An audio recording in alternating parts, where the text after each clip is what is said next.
Hello, Crafty Critics. Welcome back. And if you're new here, I'm so glad you found my channel. This is the Crafty Critic, where we chat about all things movies and TV while getting creative together. If you love honest reactions, fun discussions, and a cozy vibe, you're in the right place. Before we jump in, don't forget to subscribe, give this video a thumbs up, and turn on those notifications so you never miss a new upload. Now, grab your favorite craft or get comfortable and let's get into it. So today we are discussing The Polygamist episode 2, and we start off with Matipa. So Matipa, she just came back from an interview and she runs into Majish. I apologize if I am pronouncing these names incorrectly, but Majish is like, hey babe, how did the interview go? Now Majish is the operation manager at this the company that she is trying to get a job from, and his brother is the CEO, and she's looking for him, and she's like, I thought Jonas would be there, to do the interview. And he's like, he's the CEO, he's not about to do any interviews. And she's like, I just wanted to make a good impression. I want to be known for that. I don't want to be known for dating the operations manager. So these two are dating at this point. Now remember, she's the one that Jonas was dating, or is with in the first episode. So she's currently right now dating his brother. So she's like, that's if I even get the job. And he's like, babe, you got the job. Like, trust me, you got the job. And then he's like, how about a little kiss? And she's like, no. She's like, and every time he goes to touch her, she's like pushing him off. Like, but, you could say that it's because they're at the, the job and she just did an interview. But she's just looking like, please do not touch me. At least that's how it feels. So we see she lands the job and she has a file and she brings it up to the secretary, Jonas C's secretary. And she's like, I heard you like mocha. So she brings her hot chocolate and she's like, this is your favorite. And she gives it to her. And then she does and by the way, I need a favor, girl. Can I bring this file to the boss personally? Because, I really want this promotion, and us ladies, we gotta, us women, we gotta stick together. Can I just bring it to him? And the secretary is like, girl, no. Like, he does not want to be bothered. And she's begging. She's like, come on, I really, really, really want this promotion. That girl is not moved. So she's like, the secretary, or the personal assistant, my bad. She's like, do you want to know what my actual job is as his personal assistant? She was like, it's to stop women like you from disturbing him. Okay, so she's like, you can leave this file here with me or not. So Matipa, turns to walk away, and she rolls her eyes, and then Matipa just was like, I'm bringing him this file. So she starts running off to the office, and the girl starts chasing behind her, trying to stop her. As she's about to walk in, he's walking out, and so the personal assistant is looking like, oh my God, and he's looking like, what's going on? And she's like, I'm here to drop off this file. And she just walks her behind right up into his office. So he like, you must be new here because you have not heard the horror stories, obviously, of the CEO that bites. Tipa is like, screw all of that. She's like, I'm Matipa. She introduces herself and she reaches her hand out for a handshake. And as he's shaking her hand, she's like rubbing her thumb on his hand. And I'm like, bitch. Like, she started right away. And she's like, compliance, I don't scare easily. And he's looking at her, she's looking at him like, I'm a snack. And he looking at her like, you're a snack. She was definitely giving him them come hither bedroom eyes, like she ready for anything. Like, eat me up right now. Look. Then she like, let me leave right now because, I don't want to be wasting your time.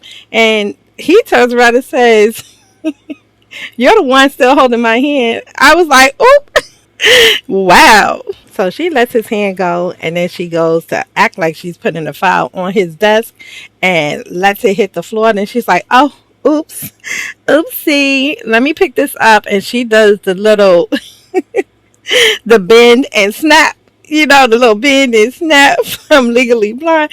No, she doesn't do the snap, but she bends over slowly, and let me tell you, she got a body, y'all. She got a body. Okay, she made me want to go into the gym. I ain't gonna lie.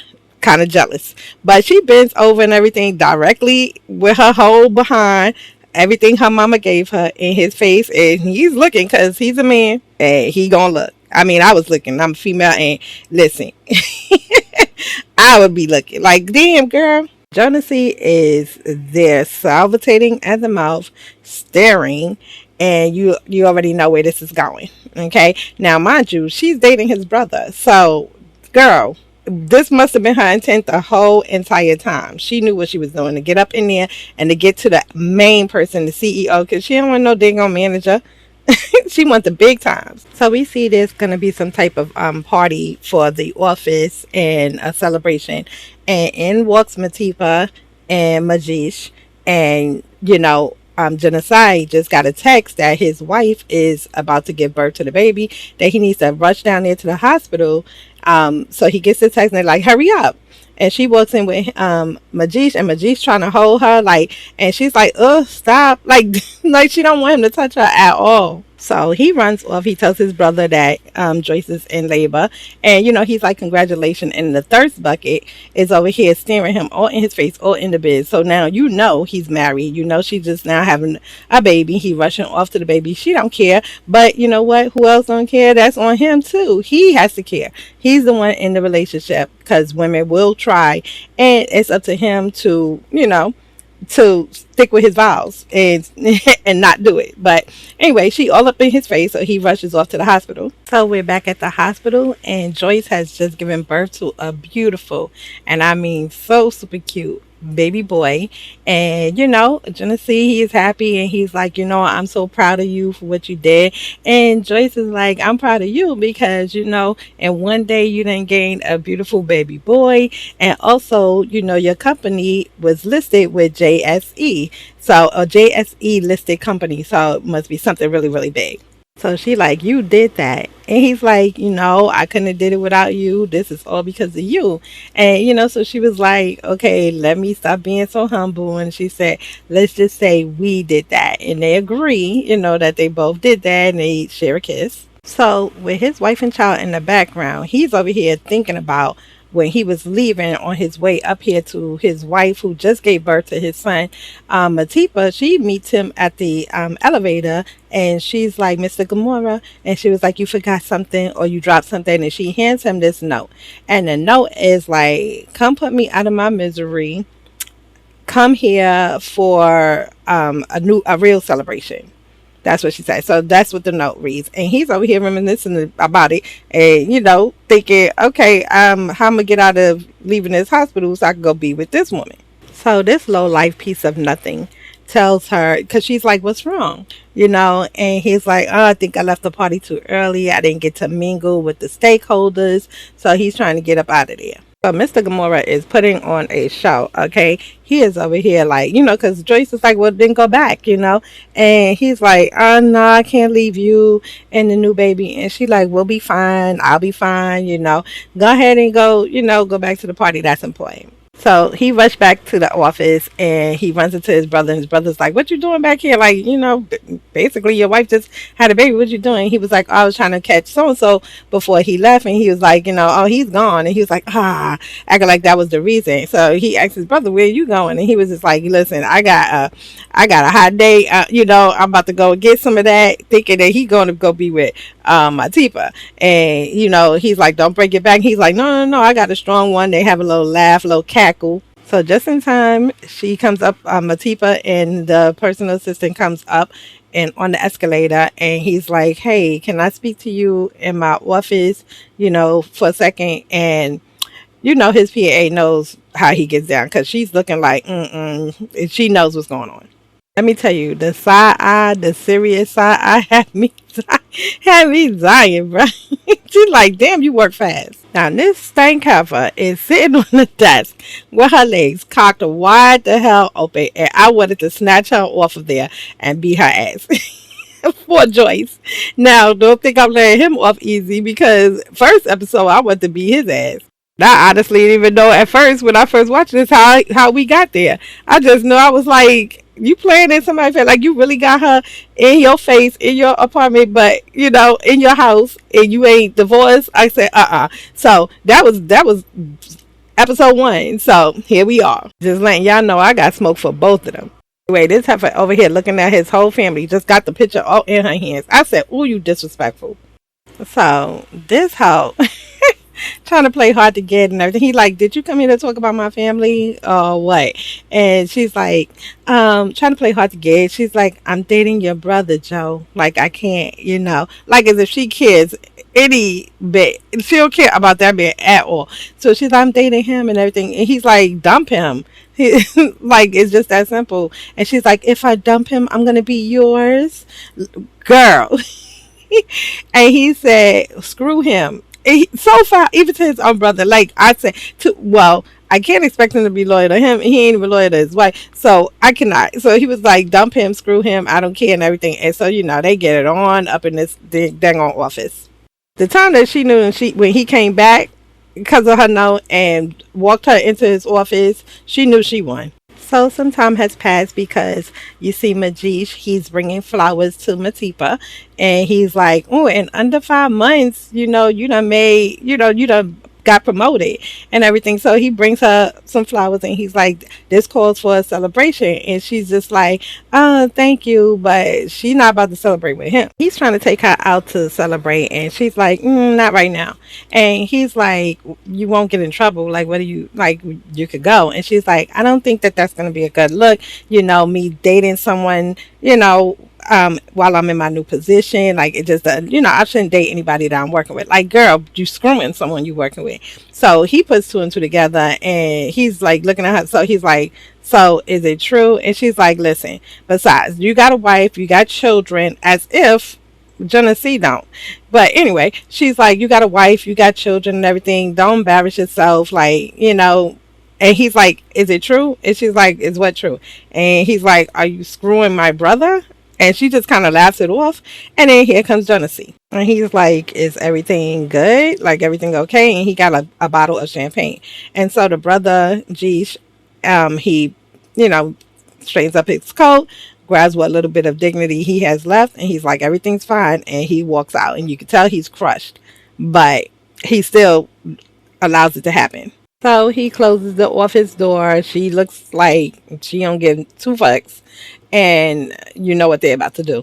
Meanwhile, Joyce is at home celebrating and Paige and her man talking about Paige and Mr. Gamora. Shop is going to close in exactly 5 minutes. She got on her little negligee and she is ready to get it on. It is now nighttime. So she gets a disappointing text from him and it's like, sorry, babe, gonna be another late night. Don't wait up. And she's highly disappointed. And of course, by him saying it's going to be another, we can tell that he's done this several times to her. So he slinks himself into bed late at night. She's sleeping and it kind of stirs her. And all I'm thinking is, so you're not going to go wash your dirty, you know what? Okay, you're just going to climb in the bed all dirty after being with this heifer. Okay, so he gets in the bed and it stirs her awake and he's like, oh, Joyce, I thought that you were sleeping. And she's like, I've been waiting for you. And she kind of wakes up and he's like, I thought you said shop was closed. She's like, we got always making an exception for you. And she's like, going to climb on him and she's like, I've been waiting for you. I've been waiting for you. She climbs over to him and dude is straight knocked. Okay, straight knocked. And this shows me though that his relationship is not lacking sex. Okay, it's just that he wants it from somewhere else because she is all for the shits and this mofo is just something new, so he don't care. And she's like begging him and she's like, Joe, please, just like a little bit, like, and this is the best her hair's been. Like, I love this hair on her. It looks more natural. I wonder if this is really her hair up underneath all the wigs. I don't know. Could be one of the better wigs. But I was like, at least you look good, girl. But yeah, real foul. He's snoring. He's going to bed. He's not giving her nothing. So Joyce is talking to herself like, left unsatisfied as she's picking up his stuff. And then she picks up his shirt and it's the classic lipstick on the collar. And I'm thinking Matipa just put it there because she's just that foul. But now, if she didn't know before, she definitely knows now that the reason she's not getting sex is because he's getting it somewhere else. So she starts reaching through his stuff looking for more proof, and this heifer done left her panties in his pocket. I said I cannot, because I'm like, if he really knew that was there and left that there like that, knowing that his wife is going to take his clothes and do his laundry and all that stuff. That's so disrespectful. And I said, boy, the way I'd have pounced on him on that bed. Couldn't be me, girl. Couldn't be me. So Joyce tells her mom, like all of us would, and her mom is like, "Okay, well, what do you expect? Look at you. You in a in a bonnet day and night. You got a t-shirt, got milk on all over it, and So what do you expect?" And I'm like, "Excuse me, make this advice never reach me from my own mother. Like, are you serious? She just had a baby. She's home." And she's taking care of his children, and he's stepping out. It's not like he has lack of sex or anything, because she was dressed in a nice negligee, on the way to bed, and where the action is going to happen. And he went to sleep because he out there day and night with this girl. He at work with her, then sleeping with her at night. So when does he have time to see his wife? He's not even around there during the daytime, and talking about she's walking around in the bonnet and stuff. So anyway, I'm like, girl, bye. So her mom is like, "Do you know who this woman is?" And she's like, "No, I don't." And she said, "Well, go and find out. And then when you go, be gorgeous, smell good, because you do not want her to see you looking like this. And then she's going to think she want that part." But it wouldn't be like going up there so that I could look better so she don't knows that she didn't win my husband. I'm going up there to stomp her. And, being from New York, I'm probably going to have Tim's on and stuff. And I'm going to go up there to stomp her, because you know about me. And I'm going to stomp him too. But I'd have stomped him the night before. He'd have went to work with a black eye or something.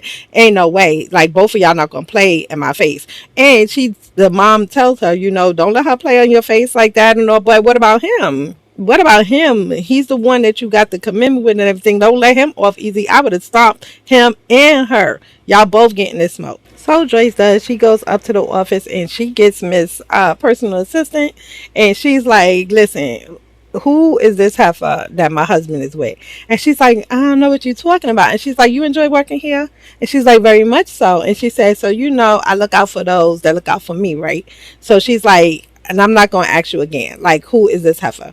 She tells her, and Miss Joyce makes her way down to the salon. Yes, she does. She's down there getting her hair. The girl, Matipa, is down there getting all done up. And so Joyce makes her way down there. What makes matters worse is when she walks in, they know her. The lady's like, "Mrs. Gamora, like, we didn't expect you here. Should I put you in for your usual?" And she's like, "Yeah, that would be nice." So she's at my spot. Oh, hell no. When Mrs. Joyce pulled down her shades and looked over them Joyce, I was like, "Oh, I already know what time she on," because I was like, "Yes, ma'am." So Joyce walks in, and this heifer is on the phone with somebody calling her old, talking about, "And don't let me, I don't talk about his old hag of a wife and stuff."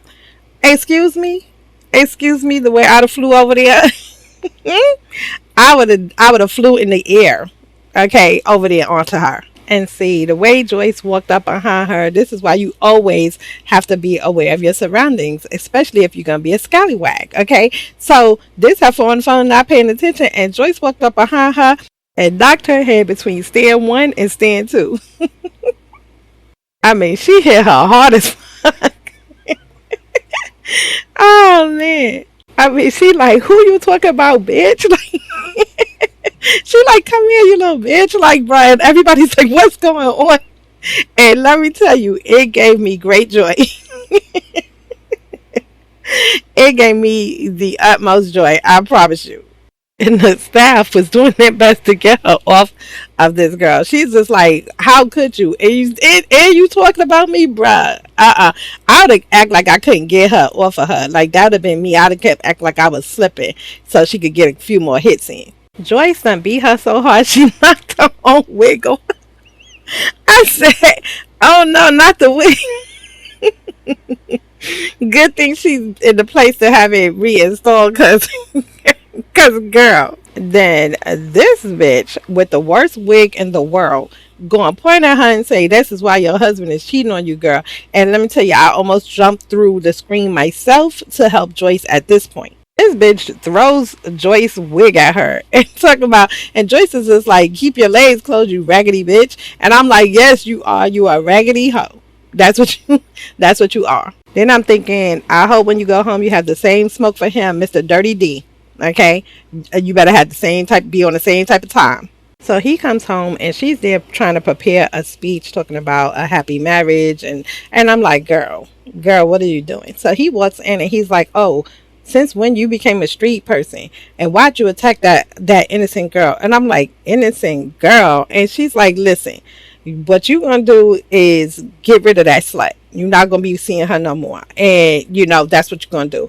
And she was like, "If you don't do that, like, you could get out." And he's like, "Yeah, out. This is my house. Like, you can't tell me what to do. I built this house." And she said, we built this house." And he like, "Oh, it's not built on whatever this little Facebook thing you're doing, whatever this little shop you got going on, or whatever you're doing with these people. That's not how this house got built." And she's like, "Oh, okay, fine. So since this your house and everything, I'll leave. If you don't stop seeing her, I'll leave, and you can be the parent. You can keep your kids, and you can tell them where their mother is." And he's just like, "Oh, okay, fine. No, you stay. You stay here, because look, he ain't about to take care of them kids.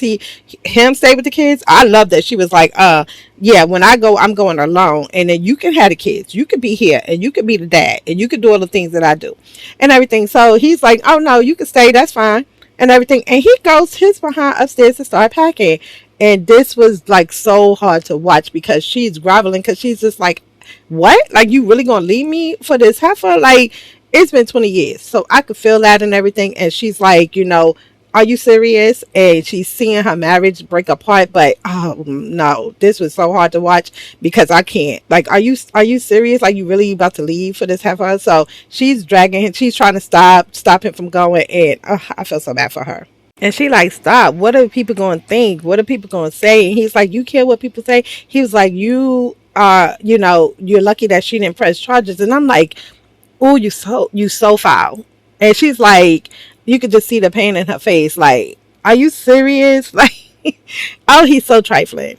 And she is begging him not to go. And the way he turns this on her and flips it on her and says that she's become unrecognizable to him, that she's out of control, as if he didn't do something that made her this way. Oh my gosh. Ooh, I wanted to punch him. So he tosses her out the way. She's still begging. You hear the baby crying in the background. You hear his car starts up, and she's just left by herself with her children and the man that she's been married to for 20 years, that she just gave birth a couple of months ago to his son, has 2 children with him already, and she's just left by herself because he wants another woman. That is heartbreaking. Just sit with that for a second. 20 years you dedicated yourself to someone, build this whole empire with him, and then it's just being snatched away by some younger heifer. Just heartbreaking. So Joyce is seen walking with her children, all 3 of them. Okay, they got their little luggage and everything. They got their little spending the night bags. And Pumbay is like, "Ma, this is toxic." They're like, what are you doing? This is toxic. And she's toxic. And she's like, "This is not toxic. You know what's toxic? Your father. He's toxic." Okay. She like, "Let's go." She's like, Pumbay. She said, "Okay, I will smack you with a hot one. Like, say one more time." Like, "Girl, you gonna do what I say. That's just that." So Joyce done brought them to their daddy. Okay. To Matipa and their daddy. Like, "Okay, since you want to play this little role right here, he got a family, girl, and they're gonna stay with you for the weekend. Here you go." And she mad about it too. Like, "No, this is what you wanted. You went and got you a married man and everything. This is what he comes with. It's a package deal, lady. It's a package deal." She looked like she thought she was about to go out, play some tennis and stuff. Not today. And Genesee, he's gonna tell her that it's been, she's being unreasonable, and she's like, "It's been 2 months. Your children miss you, and yeah, they're gonna stay here for the weekend." And I'm like, 2 months, bruh. You ain't seen your kids in 2 months? Yeah, you're gonna take them. Matipa gonna tell Joyce that this is madness, and she said, "Excuse me, ain't you the one that said you in love with this man? Well, this man has kids, so deal."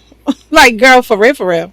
Be so for real. These your kids too. Remember, now you a stepmommy. He tries to stop Joyce, and Matipa is like, just let her go. And he's like, I'm sorry about this, my love. And she's like, hey, it's fine. Don't be sorry. But she takes this opportunity to say, I guess we just going to need a bigger place because the kids are going to need their own space. And I'm like, ooh, this heifer right here, I cannot stand you, girl. I cannot stand you. I can't stand either one of y'all. So this mofo gives her keys and tells her, welcome to your new home. And she's like, I love it. I love it. And she's like, oh my gosh. And he's like, let's go inside. But is this, Joe?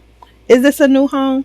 No, because this home looks very familiar from episode 1, where Joey tells her that she has keys to this home. This is their second home. He moves this heifer into their second home and acts like it's hers, acts like it's brand new. And this hoe just as dumb, and she's just like, oh, this is mine. Like, girl, no, it's not. It's not really yours.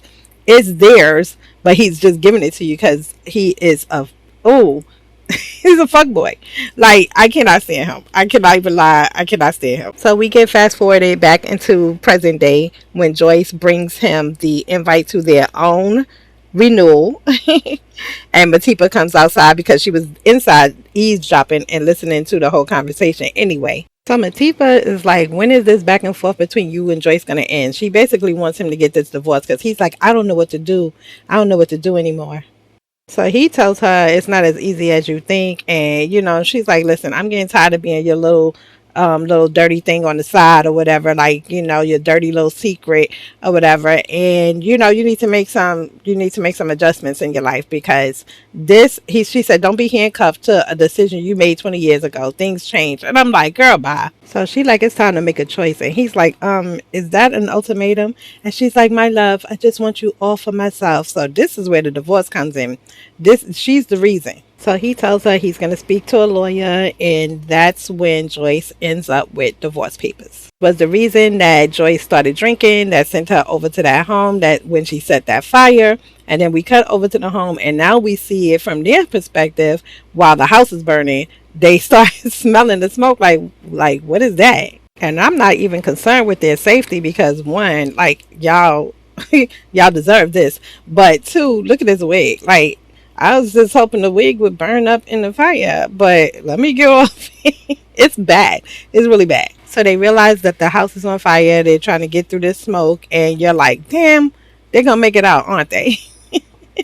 But then you don't know because the house inside is engulfed in flames, and all you hear is Matipa screaming her head off. So she's trying to call his big-headed ass, and his phone is saying that that person cannot be reached. And also she's like, damn, so I guess she's trying to warn him that something's going on, that there's a fire. I mean, I don't know. Is she? Because, like, would you really call him and be like, listen, there's a fire at your house? Because he's going to be like, how did you know, girl? How'd you know? But I'm guessing she's warning him, trying to warn him. So she's panicking, and rightfully so, because she's like, oh my God, did I just kill 2 people? I'm going to be in jail for life.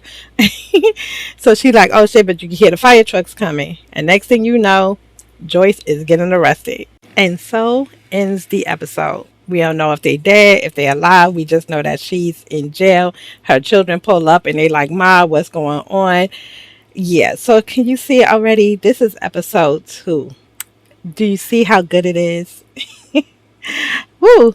And y'all, I cannot wait to tell y'all about episode 3. That's it for today's discussion. I'd love to hear your thoughts, so drop a comment down below and let's keep the conversation going. And if you enjoy hanging out with me, don't forget to like, subscribe, and turn on notifications so you never miss our next movie or TV chat. Thanks so much for watching, and remember, every great story deserves a great conversation. Until next time, bye!